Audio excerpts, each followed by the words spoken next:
మనందరికీ అవకాశము అందిందా? నీకు 10,000, నీకు 10,000, నీకు 10,000.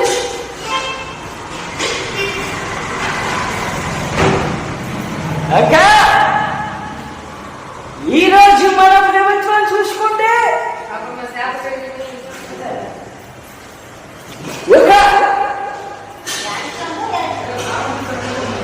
అద్భుతమైన ప్రభుత్వం కోల్పోయింది. మన ఆంధ్రప్రదేశ్, మన యొక్క ఆంధ్ర తీసుకుంటే ఏ చిన్నమ్మా నిన్నడిస్తున్నాడు, చిన్నమ్మా నీకు అన్యాయం జరిగిందా జరగదా అడుగుతున్నా ఈరోజు. నువ్వు చెప్పమ్మా చెల్లమ్మా, నువ్వు చెప్పు. ఎలాంటి చంద్రబాబు నాయుడు ఏ ప్రభుత్వం ముందుకు తీసుకొచ్చాడు? నువ్వు చెప్పమ్మా. రైతు భరోసా నీకు